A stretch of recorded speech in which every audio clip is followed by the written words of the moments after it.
Ito, pinaka-accomplishment namin sa unit na hindi ko makakalimutan is, alam mo siguro itong lahat, Marawi Siege. Ayun nga, sabi nila, kumbaga, kung sa medal, gold yan. Gold na natanggap mo na talagang hindi ko makakalimutan. So, before Marawi Siege, way back 2016, kung naalala nyo yung butig, before, actually ito, may karugtong yung sinasabi kong butig before nangyari ang Marawi Siege. Butig 1, 2, at apat na class yan ng butig. Butig 1, 2, 3, and 4. Diyan sumikat yung Mauti Brothers. Kung tatandaan ng mga tropa dyan, yan talaga. Unang nag-comport niyan yung doon sa Lanao del Sur, sa butig. Yung butig. Kaya tinatawag ko siyang butig 1, 2, 3, and 4 kasi hindi ko yan makakalimutan. Mga 2016 yan siya. Nag-umpisa yan siya mga February of 2016. Di ko lang matandaan kung saan kami noon eh. So in short, doon na yung Mauti sumikat yung time na yun. Pero yung butig clash na 1, 2, 3, and 4, present din ang 4th Scout Ranging Company niyan.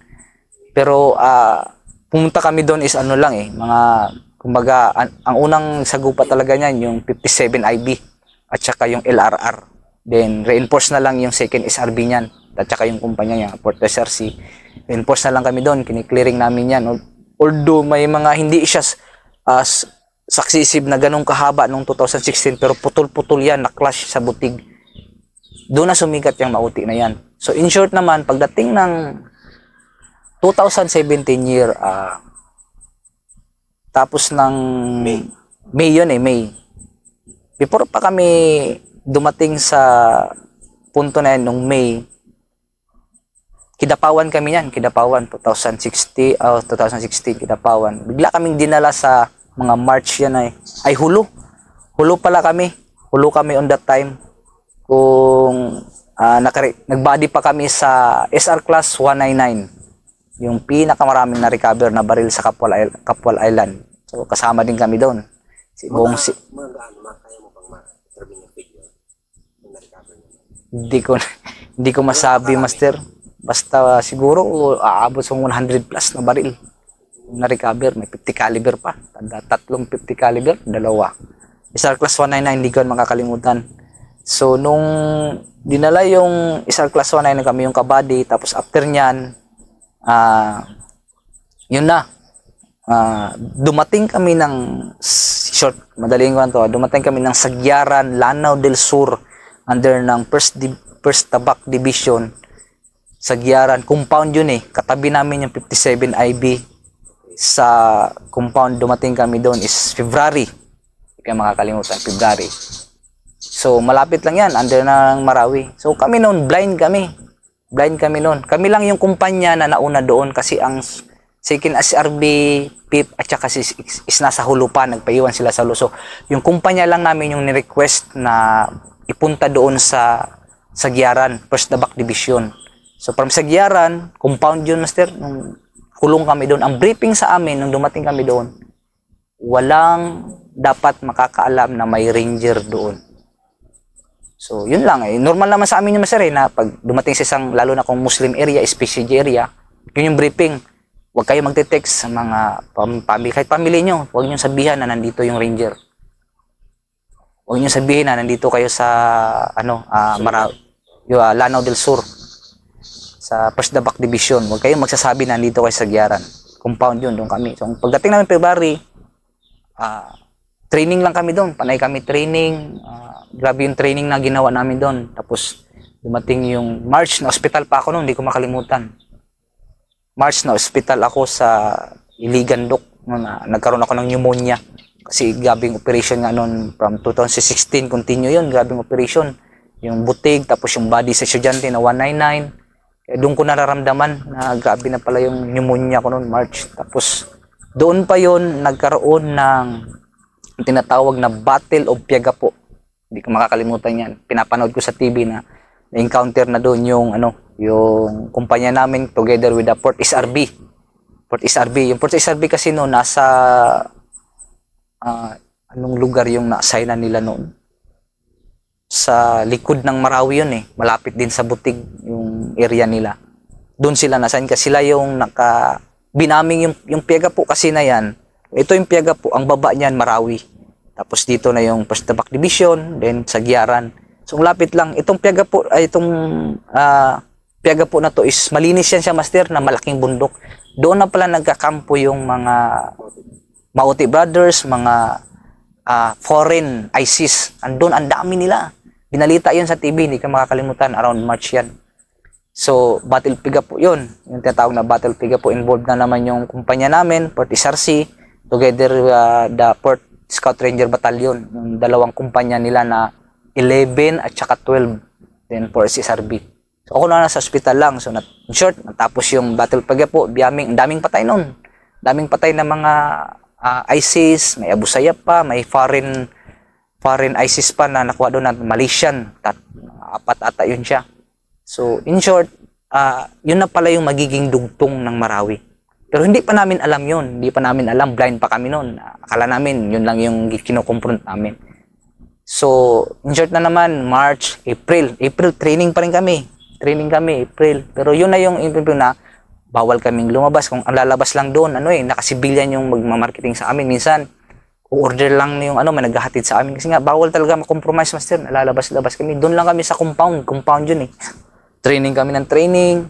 Palakas. Yun na pala yung magiging umpisa ng one of a lifetime na hindi ko makakalimutan. So, in short, dumating ang May. So, actually, before ang May 23, alas 3 ng hapon, 2007, hindi ko talaga makakalimutan yan. Nakadalawang attempt pa kami yan. Una, May around mga first week ng May, prepare kami. Kasama namin noon, Port LRC, Port Nabsog kami. 3 port yun, triple port, hindi ko makakalimutan yan. Prepare. May daw kami, may i-raid sa Marawi. May i-raid na kami sa Marawi. Na-cancel siya.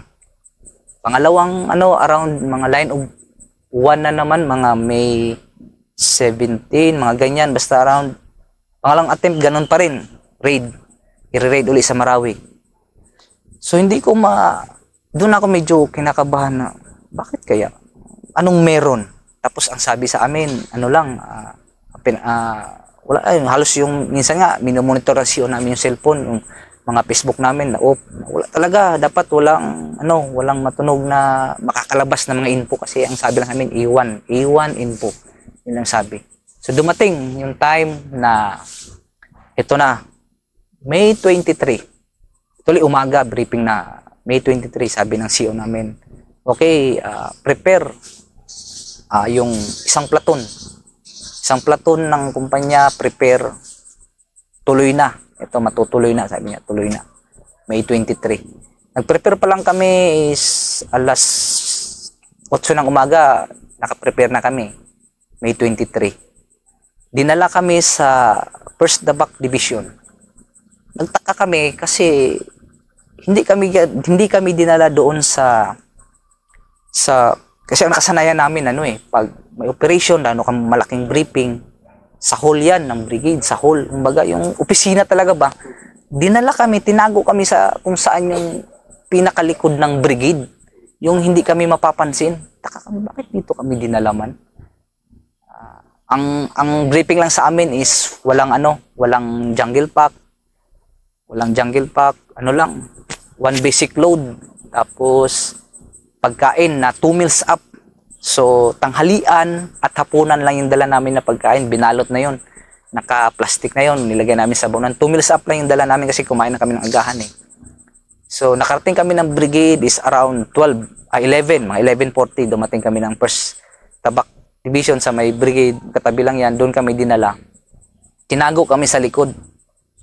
So nung dumating na doon, nagtaka kami kasi isang platoon kami ng Port Company, tapos nandoon na rin yung Port Nabsug.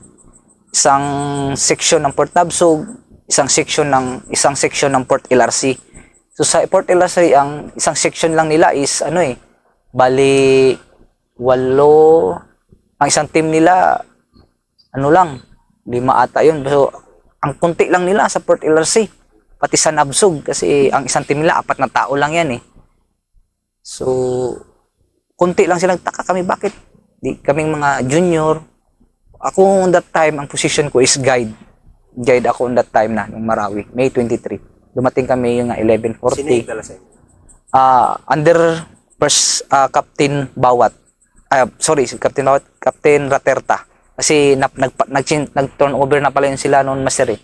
Kakaupo na noon ni si Raterta, si Raterta na, hindi ko makakalimutan. Sir, siya na yung nagdala sa amin noon. Tapos, isa pa na officer namin noon is si Sir Ligada. Then, team leader ko noon si Master Garrick, Master Garcia, mga team leader noon, Master Garcia, Sergeant Garcia, Sergeant Apilan, tapos sa kabila sila Master Bagundol. Yan, kasama ko. Master Bagundol uli, kasama ko. Talagang snappy yan, Master Bagundol. Basta isang platoon kami noon eh. Almost. Ano yung attempt nyo doon? Ano yung... Yun nga, Master, nung nagtaka kami kasi doon kami dinala sa likod eh. Tapos ang sabi sa amin, ang briefing daw mangyayari mga 1. Di, kumain na lang kami. Alas 12 na eh. So yung 2 minutes up namin, kinain na namin yung alas 12. So isang kainan na lang yung naiwan. Ikain na kami. Nag-briefing na kami ng alauna. Doon lang din kami binriefing kung saan kami tinago sa likod. So nagtaka kami, bakit ganun ka-confidential yung ano. Ang info sa amin, sasakay kami ng 2 civilian na van. Doon sasakay yung Port LRC at saka Port Nabsug. Sa amin 2 KM. Doon hahatiin yung isang platoon namin ng Port SRC. So, ang main target na pala, doon na binriefing, doon na namin nalaman na yung bahay na pupuntahan namin is ando na pala nagbi-briefing. Kung napapanood nyo sa video kung saan nag-briefing yung 3 Mauti brothers, si Isnilon Hapilon. Yun yung bahay na i-raid namin noong May 23, alas 3 ng hapon, 2017. Hindi ko yan makakalimutan. Kaya nashock ako na ganun yung i-raid namin. 3 Mauti brothers na sikat at ang leader na sikat noon ng ESG group na si Isnilon Hapilon. Yung napapanood nyo yun sa TV. Yung bahay na kung saan sila nag-briefing, yun yung bahay mismo na i-raid namin. So ako, as PFC pa ako noon eh. Yung PFC ko noon, mga 5 years na ako noon na PFC. 5 years na mahigit. So, tagal na rin. Nagulat ako na ganun ka ano. So, ang sabi, alauna, ang ano kasi noon, merong tao sa loob. Yun yung sinasabi na asset na hihintayin na makalabas before namin pupuntahan. Kaya pumunta kami doon, jump up kami sa Utso, nakarating kami ng 11:40. Kaya naghintay kami ng almost 3 hours before talaga kami unang attempt. Tapos ng lunch, alauna daw, prepare to jump na. Pag nag-text yung asset na, kasi nandun kasi yung pamilya na Master sa loob eh. Yung asset mismo, kung nag-info, yung nag-video, yun yung asset ng tropa natin. Siya yung nag-video, hintayin niya lang na makalabas siya, pati yung pamilya niya, before kami papasok. So, ulitin ko, ang binubuo noon, Port Company, Port Nabsug na nakabase sa Port Tabak Division at Port LRC. Triple 4 yan. So, ang vehicle namin, 2 van, isang van sa Port LRC, isang van sa Port Nabsug, 2 KM, 450 sa amin, sa isang platoon ng Port SRC. So, yun na, nakita sa amin ang overlay kung saan kami dadaan. So, before ako pupunta dyan, nung time na dumadaan kami dyan sa Marawi, yung sinasabi kong butig 1, 2, 3, and 4, dinadaan namin yan, Master. Tuwing dumadaan kami dyan talaga sa Marawi, na tumatay yung balahibo ko, tumitingin ako sa taas ba? Kasi yung tao dyan, pag dumaan ka, pag nakasundalo ka, grabe, parang kang babalatan, Master ba? Hindi ko makakalimutan niya na pumasok sa isipan ko na sabi ko, pag itong Marawi ang simbak ko lang, sabi ko sa isip ko na pag itong Marawi ang nagkagulo, mahihirapan kami dito. Hindi ko aakalain na nung time na 2016 na buong taon na pabalik-balik kami dyan na dumadaan sa butig 1, 2, 3, and 4, mangyayari pala noong May 23. Kaya dumating yung time na yun na nag-briefing na kami, ito na, gabi ng kaba ko, sabi ko, ito na tayo sinasabi ko noon para magkakatotoo na. Yun nga, kasi yun na, sumagi na sa isipan ko yun, nag-recall, Master ba, yung time na yun, 2016, na dumadaan kami doon, nag-recall na siya. Sabi ko, ito na ata yun. So, tapos bumalik na naman yung mga alala ko na mga previous encounter, sabi ko, Lord, gabayan mo lang kami. Gabing pray ko noon, Lord, sana maging successful ang ano na to, ang mission na to. Kasi napakabigatin yung i-raid namin. In short, natapos yung briefing, ayun yung kukunin namin, pupuntahan namin bahay. Yun yung game plan. Ang game plan pa noon, ang Port LRC talaga, sila yung main noon. Balik ang Port SRC, ang papel noon is magsi-security kasi iskinita yun, master eh. Nakaganyan, master, L. Naka-L siya. So, itong na to, i-secure namin dito, nakakback siya. Dito papasok yung daan siya, ganyan. Tapos gaganon yung van, papasok. Andito yung target. Tapos, L yan siya, nakaganyan. Parang siyang nag-box, master. Tapos, dito, may iskinita na naman. Talagang sulok siya, master. Ng kung saan yung bahay na yun. Oo, yung target namin. So, Port LRC yung doon, main na sila yung mag-assault. Ang assistant nila doon is yung Port Nabsug. Tapos kami security doon para walang makalusot. Ang ganda ng briefing, ang ganda ng plano. Pero tumatak talaga sa isipan namin noon. Napakadelikado kasi pag alam natin Muslim area, sigurado dyan yung Pintakasi. Yun yung umisip, sabi ni CEO namin, mga platoon sergeant, alam nyo na, Marawi to, Muslim area. Pag na-encounter, anong unang papasok sa isipan nyo, sabi ng CEO namin. Sir, sigurado to, pag nabunggo to na andyan talaga, Pintakasi to, sir. Correct. Alam nyo na kung anong Pintakasi. Yes, sir. So, mag-ingat kayo. Urban to. Hindi tayo sanay sa urban. Yes, sir. Pero although sa regular course, may tinuturo namang urban, pero hindi kami ganun kabihasa. Unlike sa Port LRC, sa Nabsug na yung alam mo na close quarter battle talaga sila. Tayong ranger more on guerrilla tayo, bundok. Although hindi tayo naman talaga ignorante, pero yun nga medyo kulang ba kung aamin natin honestly, kulang pa noon time na yun. Kulang pa yung kaalaman kung ano yung one. So in short, pumasok kami doon. Yung biyahe nagdabi ng kabakuna naman. Sabi ko, ano kaya naman resulta nito? So sige lang. Yung team leader namin, hinahay moral kami, platoon sergeant, CO. Yung talaga, high moral ng tropa. Ingat, cover, gawin ng huwag kumpiyansa. Kasi bahayan yung papasukin. So nag-jump off kami ng Pastabac Division sa brigade is 2:45. 2:45 ng hapon. Hindi ko makakalimutan. May 23, 2017. Jump kami 2:45. Dumating kami target, saradong alas 3. Pagbaba pa lang nung Port LRC, pumasok na. Grabe ng tinginan na, sir. Grabe kasi mabilis yung takbo namin eh.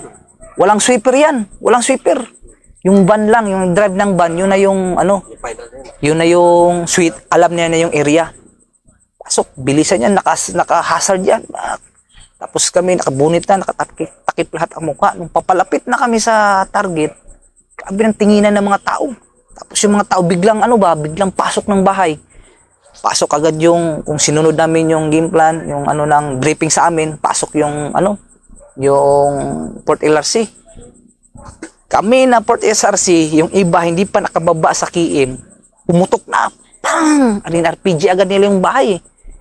Pang! Pagputok, sigawan na agad. Wala pang alas 3, siguro mga 2 minutes pa lang. Grabe ng putukan agad nila.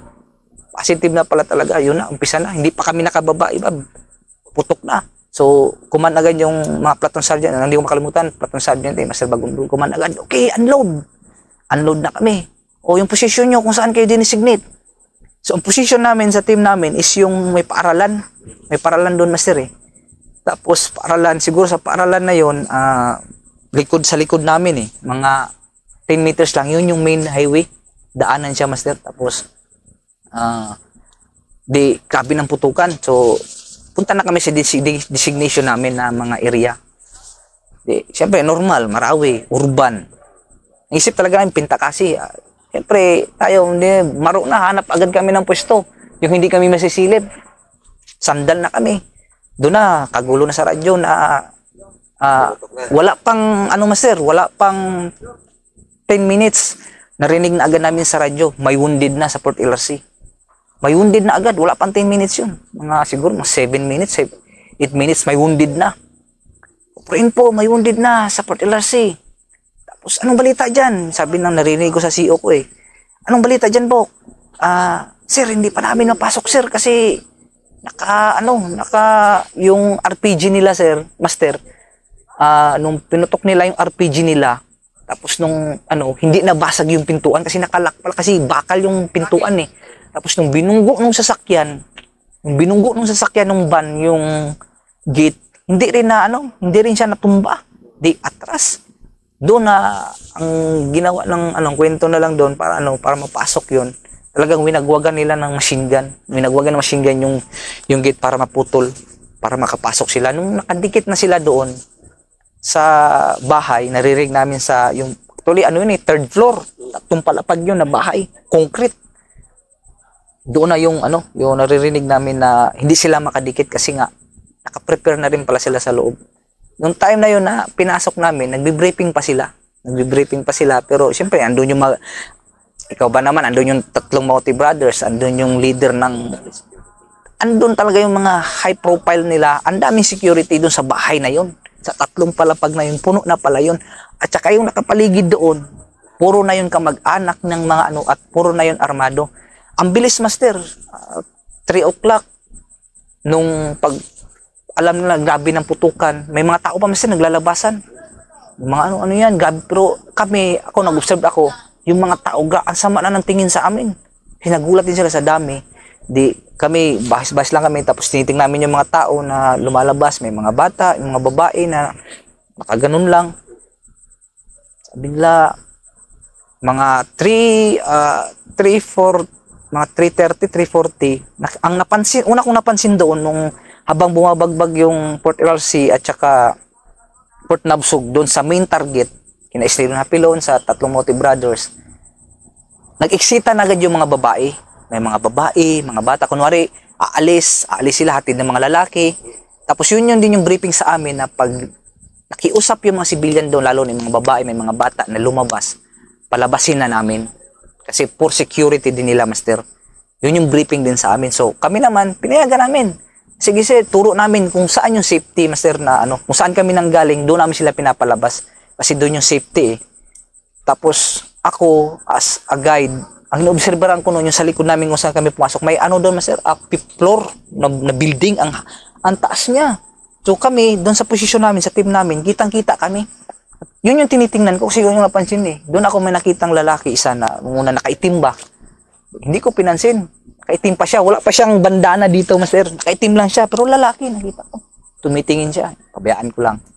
Tapos, nung siguro mga 4, doon nung nasabi na may wounded, kailangan nila ng support, master, ng Port LRC, nag-command yung CO ko na, okay, hatiin natin, spread, yung magbigay doon ng isang team. So, 7 tao, master, binigay ng CO ko doon sa Port LRC at saka Port Nabsug para mag-support. Kasi nung mga alas 4, 2 na yung wounded nila. May isa na silang patay.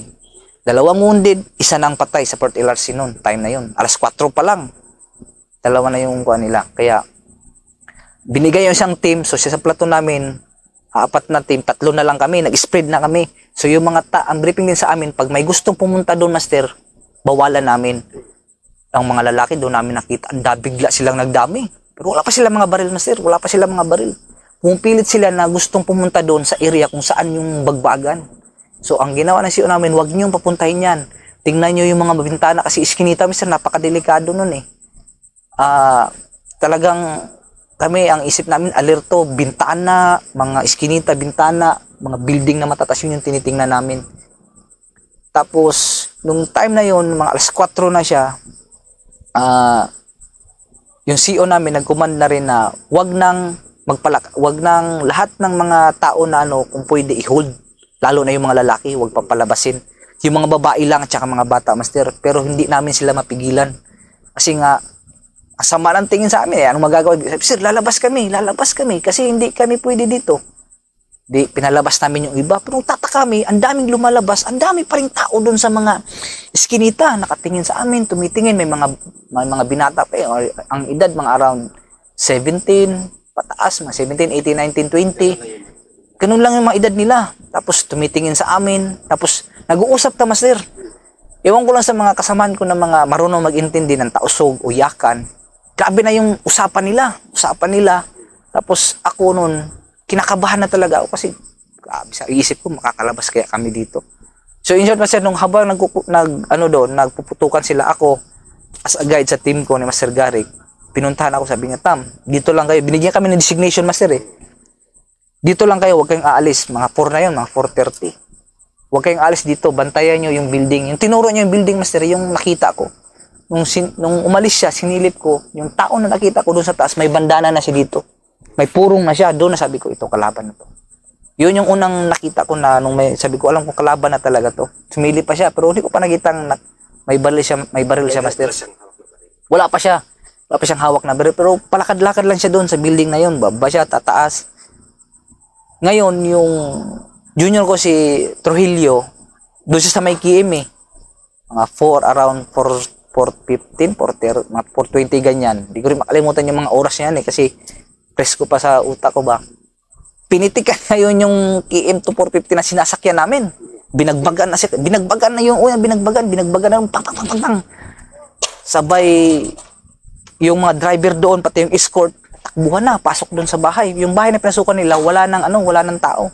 Doon na sumigaw si Trujillo na, may tama ako. So sabi ko, ito na naman, may tama na. Sigaw ko, Master, si Trujillo may tama. Sige, dali nyo sa safety na lugar. So, ang tama niya pala, Master, sa kamay, dito. Basag tong kamay niya, tinamaan to. So yun, first aid namin, tapos tumawag uli yung Port LRC na kailangan nila ng tulong na ma-exit yung wounded nila at saka patay nila. May patay na rin sa kanila agad. 4:30 pa lang yung dalawa na yung patay. Patay na sa kanila, wounded. So kinuha nung unang team yung pinadala ni CEO, yung wounded nila. Kasi yung patay hindi na masisave, iniwan na lang doon kung saan sila nakapwesto. Yung wounded yung dinala doon sa amin kasi sa pwesto namin, Master, na ganyan, tapos dito, tapos ganyan, dito sa amin yung medyo safety. May open lang dito konti, pero doon sa amin, school kasi yun eh. Safety sa amin doon, mayroong pader pa na ganyan, doon sa amin dinala yung wounded. Isa na naman ako doon sa tumulong para mag first aid. Hindi ko makakalimutan yan. Anong apelido nun ni Sergeant eh. Sarento na yung ano niya. Tapos, ang tama niya nun is dito sa gilid yung tama niya. Pumasok sa dalawa yung tama niya eh. Dito, tapos yung isa tumagos, buti true and true. So, buhay pa siya on that time, Master, buhay. Actually buhay yun eh, hindi yun siya namatay kasi na first aid pa namin kasama nung tropa nila na Port LRC. So doon pa lang yung main body na dapat na magko-confront doon sa mga leaders is kulang na sila. So ang nagpuna doon is yung port company naman na pinadala ng ng CEO namin ni Sir Raterta para magdagdag pursa doon kasi hindi talaga simula nung Master alas 3, grabe na yung putukan yan. Walang hinto yung bagbagay yan. Tuloy-tuloy talaga yan. Hanggang kinagabihan. Tapos, ang hindi ko pa makalimutan, Master, tiningnan ko na yung cellphone ko. 4:45 ng hapon. Pagtingin ko sa cellphone ko, pag open ko, doon ako nagulat. Nagulat ako, Master. Alam mo bakit ako nagulat? Nag-chat yung misis ko. Kasi may data man, mas malakas. Kamusta ka dyan? Di ba, nasa area kayo ng Lanao? Sabi ko, oo, pero hindi ko sinabi nasa Marawi ako, Lanao. Oo, ganyan. Grabe ang Marawi. Alas 5 ng hapon, Master, nung pumatak yung alas 5, ang Dansalan College, nakuha na. Ang police station, nakuha na, sinunog na nila. Ang detachment, alala yung detachment kung saan yun si PFC Bayot, Private Bayot yung nagtumawag ng fire at may position. Kung nasaan ka mayon, buddy, saludo ako sa iyo. Yun yung tumawag ng fire at may position kasi naubiran na sila ng ISIS eh. Doon ko nakita, Master, na ganun kabilis na buong Marawi. Isipin mo, Dansalan College. Nakita na yung binalita agad, Master. So, ibig sabihin pala, doon pa lang sa alas 3 na pagpasok namin ng putukan, sa duration na yun na 3, 4, 5, na 3 oras, ang dami ng binalita doon, Master. Doon ako na para akong walang ginawa na nagtago ako sa isang sulok na safety ako na tingnan ko yung balita na sa 3 oras na yun, buong Marawi na. Siege na yun, Dansalan College, mga police station, land bank, tapos yung detachment. So, ang nag-reinforce doon sa detachment, master, yun yung 4th Battalion. Yung may nirescue sila, kung naalala nyo sa balita, yung isang Simba ng pulis ba yun na na-recover ng kalaban, napapanood siya sa video. Yun, yung si under ni 4th Battalion Commander Sir Luntok. Sir Luntok ba yun, master? Tama ba ako? Siya yung battalion commander noon. Siya yung nag-rescue doon sa isang buong tropa ng nakasimba na naobiran ng ISIS on that time. So doon na parang naano ako na ganun kabilis na buong Marawi nakuha na. So gabi, grabe na yung baka sigawan na. Sigawan na yung ano na mga alas 5 nung nag-open ako, mga 5:10 doon na sigawan na. Allahu Akbar! Sabi nung kalaban, di na kayo makakalabas dito. Doon ako, tumayo yung balahibo ko na. Wala na, di na kami makakalabas. Kasi doon naman sir, sa mga bahay kung saan kami nag-security, sa paligid noon, doon na, ang daming sigawan. Allahu Akbar! Allahu Akbar! Hindi na kayo makakalabas dito. Kung saan-saan na lang galing yung putok. Kung saan-saan na lang galing yung putok. So doon ako nag-focus sa kung ano yung sitwasyon ko sa team na nilatagan namin. Nakahilera kami noon. Tapos namomonitor namin na lang sa radyo na kailangan dikitan yung Port LRC para makuha yung patay nila doon. Kasi nandun sa pintuan, master. Nakapasok sila, tapos malawak pala yung loob. May ano doon parang may hagdanan, master ba? Pataas. Actually, yung tropa nila, papasok na sana, natumba doon. Kaya hindi nila makuha-kuha. Kaya yung Port Nabsog at saka yung natitira na tropa ng Port LRC at saka isang team ng kumpanya namin, yung grabing bulyong fire doon sa taas. Kasi nakikita nila, master, yung patay. Ang tagal nila siguro, mga nakuha nila yung patay, mga ano na gabi na. In-NBG na lang nila. Kasi kung araw nila attempt ng gapangin, hindi nila makuha. Yun yung namomonitor ko sa radyo. Tapos ako, nung mga 5:10, nung tiningnan ko yung building doon sa likod ko, nung pagsilip ko, tapos kong natingnan yung news, pagsilip, doon ko na nakita yung tao na nakatutok na para doon sa posisyon namin na, kasi maliwanag yun, master medyo maliwanag pa. Pagsilip kong gano'n na, pum, pinutukan kami. Atras ako, sabi ko, master, tinigil ko, master, sergeant, kalaban nandun sa taas. Sige, ano yun na, sabi niya, bantayan nyo na, bugahan nyo na dyan, basta kalaban, tingnan nyo lang, basta kalaban. Kasi yun nga, ulitin ko, rules of engagement. Kahit nasabihin natin na andun yung maraming sumisigaw, pero hindi namin alam kung kalaban ba talaga yun, o mga civilian din, mga babae. Pero ang alam namin, basta sumigaw na yun ng Allahu Akbar, hindi na mo makagawas diri, hindi na makalabas dito, kalaban talaga yun. Pero ako, sa part ko na yun, oras na yun, sigurado ko dun sa nakita ko sa building na yun, yun yung kalaban. Yun yung kalaban. So, doon sa area namin, doon na yung grabing dasal ko talaga na, Lord, sana makalabas kami dito. Kasi hanggang naggabi na siya, 5, 6, 7, grabe na talaga yung putukan, walang hinto na yan. Hindi na rin kayo makalabas. Di kami makagalaw, master, kaya ang radyo sa amin, kung saan kami posisyon, doon lang kami. Kasi nakalatag na kami nung master, security na kami. Pero doon sa paligid namin, sa mga bahay na malalaki, grabing sigawan, Allahu Akbar. Kung kayo katagal doon na Actually, master, nakalabas kami doon 3 days. 3 days? 3 days kami. May 23, 24, 25 na kami nakalabas doon sa area na yun. So, in short, nung May 23 ng buong gabi na yan, puro putok lang yan. Putok lang yan ang putok kami. Steady lang kami doon. Nakikiramdam kami sa paligid. Yung mga bala kung saan-saan lang. Walang tulugan. Walang tulugan yun. Walang tulugan. May 23. Actually, yung pagkain ko ng gabi ng May 23, hindi ko siya nakain sa sobrang na ganun yung nangyari. Kinaumagahan, nabigla ba? Tapos, ang sabi pa sa amin, sige, okay lang yan, matatapos yan, mga alas 10, wala na yan, hihinto na yan. Hinahay moral pa rin kami, master, yung CEO namin, yung mga team leader namin. Ano lang kayo dyan, radyo, yung team leader ko, si Isren Garek, pupunta pa sa amin pero gapang lang Tapos yung mga NBG doon na, sigaw lang, tinatawag kami sa pido namin, Tamayo, Suelo, yung scout ko, Suelo, Tamayo, Sergeant, kamusta kayo dyan? Okay lang, Sergeant, andito lang kami, tago lang kayo dyan huwag kayong piyansa, palitan kayo sa NBG. So, sa NBG, sa isang team namin, 3 yung NBG, hinati-hati namin, master. Yung duty natin, sabi niyan, team namin, wala nang tulugan. Yun yung nirelay na CEO namin, wala na tong tulugan. Sige lang, bukas matatapos din to, andyan na yung reinforcement. Pero sa isip ko, master, Ganun, okay, okay, sige. Pero ako, master, tinitingnan ko yung cellphone ko kasi may data pa ako na time eh. Grabe na. Ang dami ng patay, mga estudyante, na sinusunog na. Buong Marawi, master, ano na nun? Siege na talaga.